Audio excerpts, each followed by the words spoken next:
हाँ भाई, 12th class electrostatics physics से।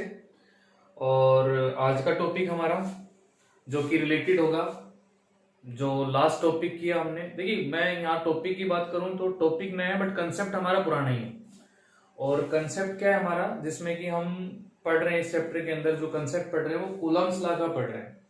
तो कूलम्स लॉ में हमने ये सीख लिया कि 2 पॉइंट चार्जेस के बीच में जो फोर्स एक्ट करेगा Q1 Q2, इनका सेंटर डिस्टेंस R। तो ये जो इलेक्ट्रिक फोर्स जो हम पढ़ रहे हैं K Q1 Q2 मोड के अंदर और अपॉन में R स्क्वायर। ठीक है भाई, यही टॉपिक चल रहा है, हमारा कंसेप्ट यही है। ठीक है, और यहाँ K की वैल्यू को आप अच्छे से याद हो चुका है अभी, 1/4 pi epsilon not, value 9 × 10⁹ in SI system. तो देखिए, इसी से ही रिलेटेड टॉपिक हमने लास्ट क्लास में किया इक्विलिब्रियम का, जहां पर हमने इक्विलिब्रियम सीखा है 2 लाइक चार्जेस के लिए और अनलाइक चार्जेस के लिए लाइन ज्वाइनिंग पे इक्विलिब्रियम पॉइंट फाइंड आउट किया। ठीक है, इक्विलिब्रियम ने हमने स्टेबल और अनस्टेबल दोनों को भी पढ़ा। तो बच्चों, आज का जो टॉपिक है वो आल्सो इसी फोर्स से ही रिलेटेड है, जो इलेक्ट्रिक फोर्स हम पढ़ रहे हैं। क्या है सर वो टॉपिक, देखिएगा उस टॉपिक का नाम, और इसको भी मैं इंपॉर्टेंट कैटेगरी में ही रखता हूं क्योंकि बहुत अच्छे अच्छे क्वेश्चंस हमारे को यहाँ पर करने को मिलते हैं। तो ये जो टॉपिक है हमारा आज का वो होगा सुपरपोजिशन प्रिंसिपल। ठीक है, अब मुझे नहीं पता कि तुम्हें याद आया कि नहीं आया, बट ये आप पढ़ा तो जरूर होगा आपने। किसमें? इस यूनिट का तो मैंने तुम्हारे साथ बता रखा है कि किसके साथ कॉम्बिनेशन चलता है, 11th क्लास की ग्रेविटेशन के साथ, क्योंकि वहां पर भी हम एक फोर्स पढ़ के आए हैं जो ग्रेविटेशन फोर्स था। ये जो है वो इलेक्ट्रिक फोर्स है। हाँ, तो वहीं पर हमने इसको पढ़ा था। क्या है ये सुपरपोजिशन प्रिंसिपल? सुपरपोजिशन प्रिंसिपल हमने वेव में भी पढ़ा था, 2 वेव का आपस में सुपर इम्पोज करना। ठीक है, ग्रेविटेशन में कैसे पढ़ा था, एक मास पे डिफरेंट मासेस के अलग आते हैं अपना फोर्स, उनका रिजल्ट फोर्स निकालना। ऐसे ही यहां पर होगा ये सुपरपोजिशन प्रिंसिपल इलेक्ट्रिक फोर्स का। तो अकॉर्डिंग टू दिस प्रिंसिपल हम लिख सकते हैं, थ्योरी में लिखना चाहे तो चलिए लिख लेते हैं। According to this principle the total या नेट फोर्स, ठीक है, और ये net force, the net force, और ये फोर्स कौन सा, इलेक्ट्रिक की बात हो रही है। According to this principle the net electric force act on a given charge is the vector sum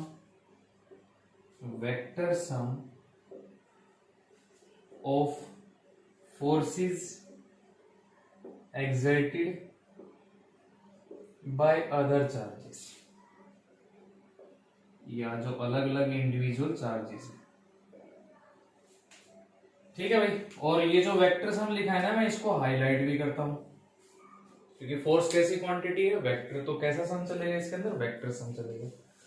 तो स्टेटमेंट ही बहुत कुछ कह देती है इस टॉपिक के बारे में कि जब हम किसी भी गिवन चार्ज पे फोर्स फाइंड आउट करेंगे due to multiple charges, different charges की वजह से, तो वो जो फोर्स आएगा उन सभी इंडिविजुअल फोर्सेस का क्या आएगा, हमारा वेक्टर सम आएगा, जो कि अदर चार्जेस एक्सर्ट कर रहे हैं गिवन चार्ज के ऊपर।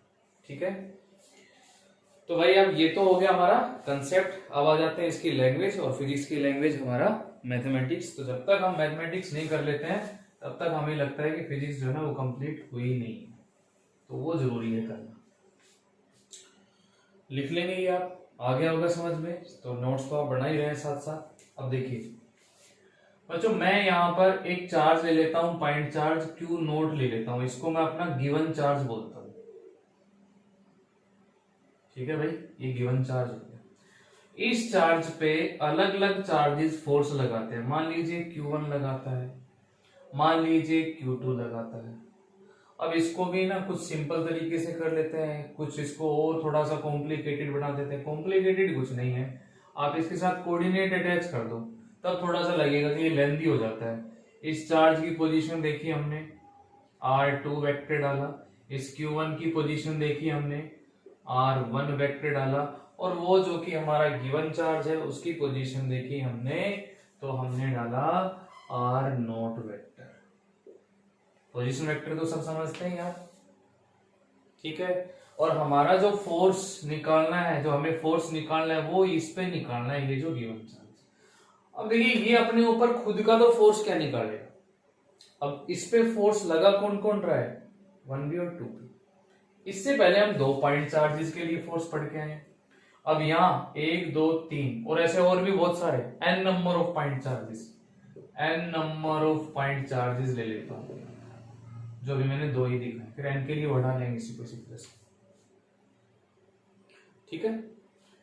तो ये हमारा गिवन चार्ज हो गया, ये भी फोर्स लगा रहा है, ये भी फोर्स लगा रहा है, किस पे लगा रहे हैं, Q नोट पे, जो हमने गिवन मान रखा है। अब बच्चों इस गिवन चार्ज पे फोर्स लगाया Q1 ने, अब मैंने कहीं माइनस नहीं लगाया तो आप इन सबको कैसा कंसीडर कर लो, प्लस ही कंसीडर कर लो। तो ये जो प्लस है इस प्लस को क्या करेगा भाई, रिपेल करेगा, रिपेल करेगा तो फोर्स लगा है, मतलब इसमें किसने लगाया है, 1 ने, किस पे लगाया है, Q नोट पे। फिर लिखें किसको, उसको क्या सिंबल दे, क्या बता रखा है, F, जिस पे लगा वो आगे F नोट लगाया इसने, तो F नोट 1,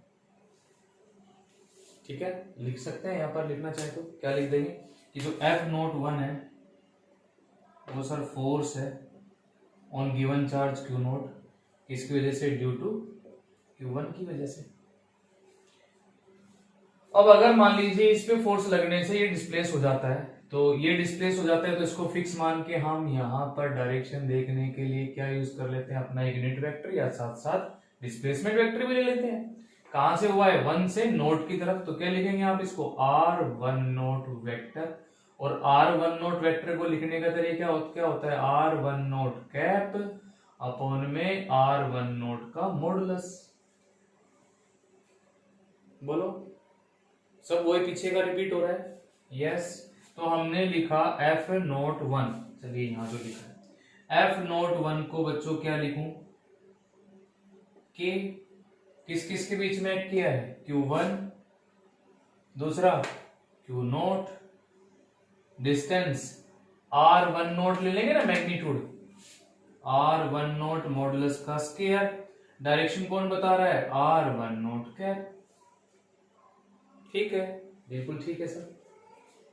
इस Q1 का Q नोट पे हो गया, अब कौन लगा रहा है, Q2 भी लगा रहा है, किस पे लगा रहा है, Q नोट पे, एक साथ लगा रहे हैं सारे। फिर तो इसका फोर्स किधर जा रहा होगा, ये जो Q2 है Q नोट को उधर धकेल रहा होगा, देखो ये Q2 है Q नोट है, ऐसे धकेल रहा होगा, ठीक है ना। तो यहां से हम फिर यहां पर एक पोजीशन वेक्टर डाल देते हैं, डिस्प्लेसमेंट वेक्टर, जो कहां से डाला है मैंने, 2 से नोट की तरफ। बस ये थोड़ा ध्यान रखना, इनमें कंफ्यूज नहीं होना है, बहुत सिंपल चीज है ये, कहां से कहां तक। तो ये किधर लग रहा होगा, ये प्लस इस प्लस को क्या कर रहा है भाई, रिपेल कर रहा है, तो इसको हमने ऐसे दिखा दिया। और इसको क्या लिखा, अब आप खुद मन मन में सोचिए, बोलते भी रहिए, ठीक है। मुझे तो नहीं सुनाई दे रहा है, लेकिन तुम्हें खुद लगना चाहिए कि हाँ हमें टॉपिक की फीलिंग आ रही है, टॉपिक समझ में आ रहा है, ठीक है, पूरी कंसंट्रेशन बनी हुई। तो Q नोट पे कौन लगा रहा है, Q2 लगा रहा है, तो Q नोट पे लगा है, तो F नोट लगा कौन रहा है, 2, तो F नोट 2 हो जाएगा, ठीक है। एक साथ 2 फोर्स हो गए, एक लाइन पे होते, ऐड होते, अपोजिट होते, सब्ट्रैक्ट होते, इक्वल होते, जीरो होते हो, बट यहां पर एक इधर है एक इधर है, तो याद आ गया होगा, ठीक है। रिजल्ट कैसे निकालते थे, पैरेललोग्राम कंप्लीट करेंगे, ये तो वेक्टर सम होता है, और डायगोनल क्या देगा हमारे को भाई, रिजल्टेंट देगा। डायगोनल क्या देगा हमें, रिजल्टेंट। क्या है फॉर्मूला यूज किया यहाँ पर, vector addition rule, parallelogram of vector addition. पर सर ये तो 2 ही हैं, 1 और 2 Q नोट पे लगाने वाले, n कहाँ गए, इस पे हम n की भी बात कर लेंगे, ऐसे ही बढ़ाना है हमने, ठीक है। ये जी F नोट 1 हो गया था, अब आप लिख लेंगे F नोट 2 को। अब कुछ थ्योरी लिखने की जरूरत नहीं, समझ जाएंगे कि किस किस के बीच में लग रहा है, Q2, किसके बीच में, Q नोट, और इसको क्या लिख लूं, R2 नोट मॉडुलस का square, direction R2 nought cap. ऐसे ही सब चलता जाएगा आगे तक, कहां तक पहुंच जाएंगे, F नोट N तक, N point charges, small n लिख लिया, कितना आएगा Q, कितना आएगा QN, क्यू नोट तो हमारा गिवन चल ही रहा है सबके साथ। यहाँ पर हो जाएगा आर एन नोट मॉडुलस का square R N nought cap direction के लिए। बोलिए ठीक है, यहाँ तक आ गया समझ में? हाँ सर बिल्कुल अच्छे से आ गया समझ में, यहाँ तक तो कोई प्रॉब्लम नहीं आई अभी तक। ठीक है भाई, स्क्रीनशॉट लेके या जैसे भी तुम अपने नोट्स बना सको, नोट जरूर बनाने हैं। तो from superposition principle, according to superposition principle, जो टोटल नेट फोर्स आएगा वो इन सभी फोर्सेस का वेक्टर सम, तो वेक्टर जरूर रखना भाई साथ इस पे, ये मत भूल जाना। चलता जाएगा एफ नॉट एन तक। वैल्यूज सब्स्टिट्यूट कर लेते हैं। एफ नॉट वन की वैल्यू ये रही हमारे पास, k Q1 Q nought R one nought modulus square R one nought cap plus F nought two, ऐसे ही के Q2 Q नोट और नीचे R2 नोट मॉडुलस का square R2 nought cap. N को मैं नहीं लिख रहा हूं, समझ गए ना आप, ऐसे चलता जाएगा। अब इतनी बड़ी टर्म में लिखने की बजाय हम क्या करते थे, इसको समेशन में रिप्रेजेंट कर सकते हैं। मोमेंट ऑफ इनर्शिया के ऐसे क्वेश्चन किए हमने, सेंटर ऑफ मास के लिए भी किया है। तो समेशन आता है ना, सबको इकट्ठा करके लिखना। सब में के कॉमन आ रहा है, बाहर रहेगा समेशन से। सब में क्यू नोट कॉमन आ रहा है, बाहर रहेगा समेशन से। ये समेशन का हमारा सिंबल होता है, सबको इकट्ठा करके लिखना है। ठीक है, यहाँ पर Q1 आ रहा है जी, Q2 आ रहा है, तो हम लिखेंगे ऐसे QI जो बदल रहा है। R1 नोट आ रहा है, R2 नोट आ रहा है, तो हम लिखेंगे यहाँ पर RI नोट कैप। नीचे R1 note square R2 note square, तो हम लिखेंगे RI नोट मॉडुलस का स्क्वायर। और ये I क्या है, यही तो I है, I इज इक्वल्स टू 1 से लेके ये आ गया हमारा टोटल फोर्स। ये तो भाई कंसेप्ट सीख लिया हमने मैथमेटिक्स का भी यूज करके। ठीक है, अब इस पे जो बड़े इंटरेस्टिंग क्वेश्चंस आते हैं वो हमें क्लियरिटी लेके आएंगे। क्लियर है मेरी बात? आ गया ठीक से समझ में? तो हमने सबका इंडिविजुअल फोर्स निकालना है, इनका और इनका निकाला, इसका और इसका निकाला और फिर वेक्टर सम कर दिया, तो रिजल्टेंट फोर्स हमारे पास आ जाएगा। अब एक चार्ज, दो charge, N number of charge, सबके लिए हम कर सकते हैं। अच्छा एक चीज और बता दूं मैं इसमें, इसको पोजीशन वेक्टर से भी करना आ जाता है तो कोई इशू नहीं है, पोजीशन वेक्टर से भी लिख सकते हैं। जैसे देखो एक टर्म सिखा देता हूं मैं आपको, एक टर्म सिखा देता हूं, इसको रब कर लेता हूं, तो यही ले लेते हैं जैसे in terms of position vector, in terms of position vector. Position vector की टर्म में भी अगर इसको रिप्रेजेंट करना आ जाए तो कैसे करना है? ये जो आपने लिखा है ना एफ नोट वन, क्या लिखा है? के Q1 Q nought are I note modulus का स्क्वायर, इसको क्या लिखेंगे? इसको लिखेंगे सर आर वन नोट का वेक्टर और नीचे एक और मॉडुलस क्यूब। आ गया होगा समझ में? अब आर वन नोट बच्चों निकाल सकते हो यहाँ से, टेल हेड, हेड से हेड, तो ये क्या बन गया इसका रिजल्ट। तो रिजल्ट हम आर वन नोट निकालना है, तो इसमें से इसको माइनस। आ गया होगा समझ में? जिसने पहले पढ़ रखा है उसको तो बहुत जल्दी से आ गया है समझ में। ठीक है, R one nought modulus cube और इसको क्या लिखेंगे हम, ये रिजल्ट है, तो R nought vector minus R one vector. ये भाई बात खत्म होगी पोजीशन वेक्टर से। एक लिख लिया, दूसरा लिख लिया, तीसरा लिख लिया, लास्ट में समेशन फॉर्म बना दिया, कोई बड़ी बात नहीं इसमें। तो ये भी आपने पोजीशन वेक्टर से लिखना पड़े तो लिखना आना चाहिए। ठीक है, ये मैंने कंसेप्ट तुम्हें सिखा दिया है। अब हमें करने हैं इस पे क्वेश्चंस ज्यादा से ज्यादा। चलिए क्वेश्चन की प्रैक्टिस करते हैं, या आप अपने नोट कर लेंगे नोटबुक में। बच्चों क्वेश्चन की स्टार्ट करते हैं, सिंपल सिंपल से कुछ क्वेश्चन से शुरुआत करेंगे और फिर ऐसे ऐसे अपने एक एक लेवल को बढ़ाते चलेंगे मुश्किल की तरफ। तो मेरा सबसे पहला एक आसान सा क्वेश्चन, वो क्वेश्चन ये है कि भाई मेरे पास एक इक्विलेटरल ट्रायंगल ले लेते हैं। ये एक हो गई जी इक्विलेटरल ट्रायंगल। तो जितने भी क्वेश्चन मैं करा रहा हूं वो अपनी नोटबुक में भी इसी सीक्वेंस में, first second third, step to step. तो यहां पर मैंने इनके तीनों कॉर्नर पे चार्ज रख दिया है सेम, क्यू क्यू और क्यू। इक्विलेटरल ट्रायंगल है, एल साइड मान ली सारी एल ही होगी, एंगल होगा 60 डिग्री का। ठीक है, यहाँ ए पॉइंट लिखा, यहाँ बी लिखा, यहाँ सी लिखा। अब वो किसी पे भी फोर्स पूछे, मान लीजिए उसने फोर्स पूछा, कहता है फोर्स फाइंड आउट करो, calculate force on charge placed at B. जो बी पे चार्ज रखा है उस पे नेट फोर्स बता दो भाई कितना आएगा।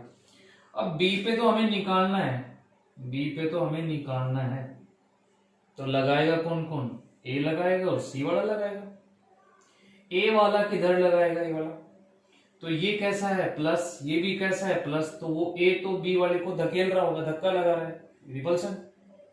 ये प्लस इस प्लस को रिपेल करता है, ये फोर्स लिखा मैंने, मान लीजिए इसको F1 से लिख लिया। ये किधर धकेलेगा, इस लाइन पे, सेंटर लाइन एक्टिंग फोर्स होता है, तो ये प्लस इस प्लस को क्या करेगा, रिपेल, इधर लगाएगा।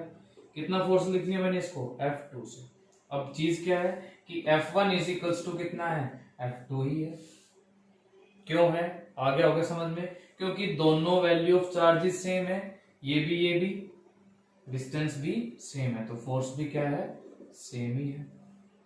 लेकिन सेम तो है सर, लेकिन एक लाइन पे एक्ट नहीं कर रहे हैं, लाइन एक की इधर है एक की इधर है, रहने दो, कोई इशू नहीं है। ये एंगल कितना होगा हमारा 60। अब इसको कैसे सोल्व करेंगे, पैरेललोग्राम कंप्लीट, इसका पैरेललोग्राम कंप्लीट, डायगोनल क्या देगा हमारे को, इसका रिजल्ट, ये डायगोनल देगा इसका रिजल्ट। ठीक है, ये आ गया रिजल्ट। अब ये रिजल्ट निकालने के लिए हमारे पास फॉर्मूला है भाई, आर ओनली मॉडुलस के लिए, under root parallelogram vector addition A square plus B square plus 2ab cos theta. ठीक है, चलिए इसका यूज करते हुए आगे बढ़ाते हैं क्वेश्चन को।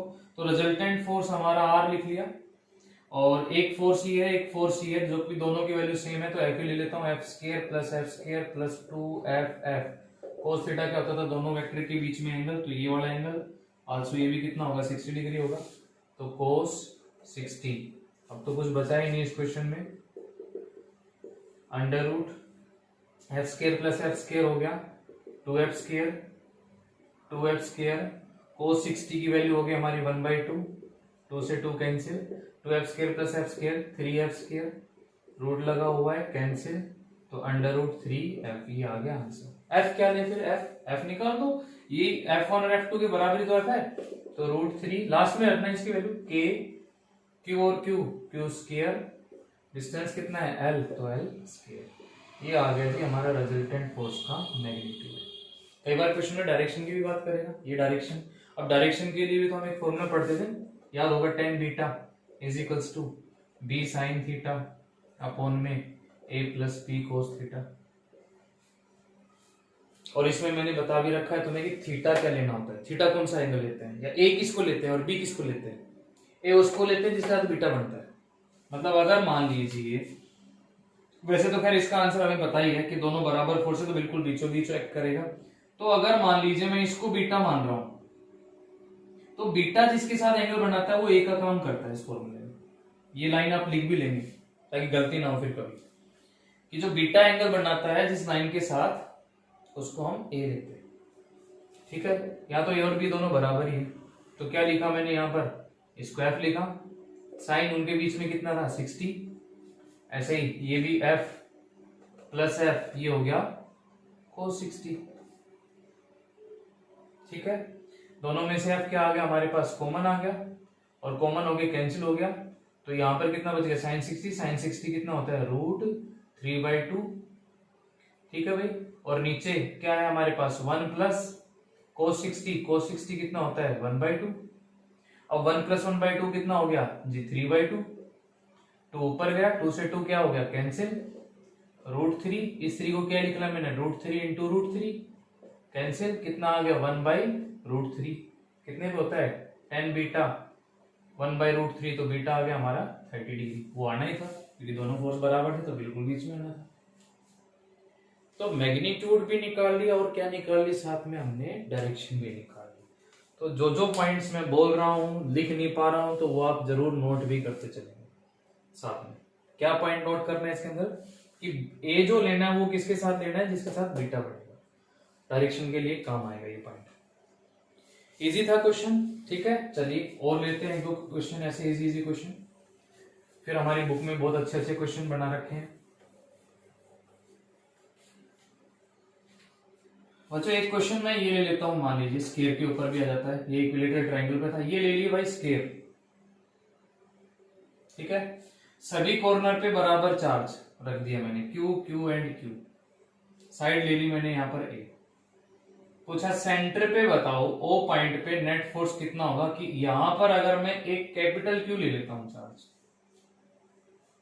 ठीक है, स्केयर है, सभी कॉर्नर पे सेम चार्ज रखा है, सेंटर पे कैपिटल क्यू रखा है, साइड जो है इनकी ए है, तो बताइए सेंटर पे रखे हुए कैपिटल क्यू पे फोर्स कितना आएगा इन सब की वजह से। तो कैसे करेंगे, सबसे पहले मैंने ये ए हो गया, मान लीजिए बी, ये सी और ये डी। ए को अगर मैं देखूं ये वाले चार्ज को इस पे निकालना, ये हमारा गिवन है,